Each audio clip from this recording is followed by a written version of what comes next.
राधे दोस्तों, कैसे हैं आप सब। मैं बिल्कुल ठीक हूँ। राधा की संसार में आप सभी का स्वागत है।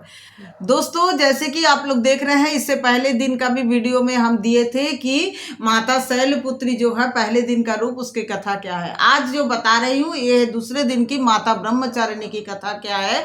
माता ब्रह्मचारिणी की कथा मतलब जब भी हम लोग नवरात्रि के 9 दिन पूजा करेंगे, माँ का 9 रूपों का पूजा करेंगे, तो हम लोग को चाहिए कि माता का 9 रूपों का हम लोग कथा कहे, कथा पढ़े, कथा सुने।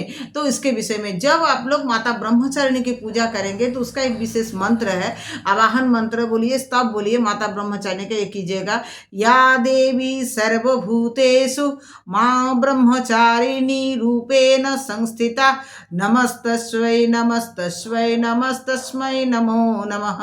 दधानकर पद्मानाम अक्षमाला कमंडूल देवी प्रसूदोति माई ब्रह्मचारिण्यतुमा। ऐसे करके माता ब्रह्मचारिणी को जो है स्तव करना है। माता ब्रह्मचारिणी की कथा क्या है, आइए उस विषय में बताते हैं आगे। माता शैलपुत्री की कथा जो है वो तो आप लोग सुन लिए, पहले दिन की कथा में माता शैलपुत्री की कथा हम सुना चुके हैं। माता ने जब हिमालय के घर में जन्म लिए तो माता ने क्या किए, भगवान शिव को वर के रूप में मतलब पति के रूप में पाने चाहते थे। इसीलिए माता ने कठोर तपस्या किए थे। तो यही तपस्या कारण माता को ब्रह्मचारिणी रूप से जाना गया, माता का नाम ब्रह्मचारिणी पड़ा। तो माता ब्रह्मचारिणी ने क्या किए, देवी पार्वती ने क्या, नारद मुनि के उपदेश से प्रेरित होकर के भगवान शिव को पति रूप में पाने के लिए व्रत का संकल्प लिए और व्रत करना, तपस्या करना शुरू किए। उन्होंने पहले 1000 वर्ष तक केवल फल और फूल खा करके तपस्या किए। इसके बाद 100 वर्ष तक क्या के भूमि रहकर भूमि पर रहकर केवल शाक का सेवन किया और तपस्या किए। और उन्होंने वर्षों तक धूप के कष्ट सहे, 3000 वर्ष तक केवल टूटे हुए बिल्व पत्र खा करके भगवान शिव की आराधना किए। और अंत में उन्होंने बिल्व पत्र का भी त्याग कर दिया और निर्जल और निराहार रह करके भगवान शिव की तपस्या किए।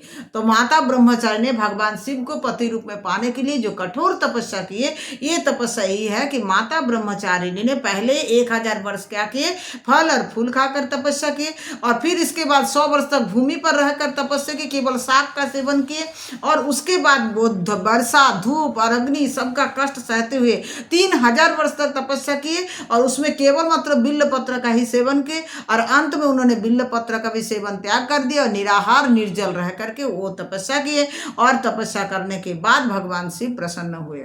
उनके इस घोर तपस्या और कठिन आचरण से भगवान शिव फिर प्रसन्न हुए और प्रसन्न होकर के उनको पत्नी रूप में पाने के लिए, माने उनके पति बनने के लिए भगवान शिव ने वरदान दिए। उनके इस कठोर तपस्या के कारण ही उनका इस रूप को माता ब्रह्मचारिणी नाम से जाना जाता है।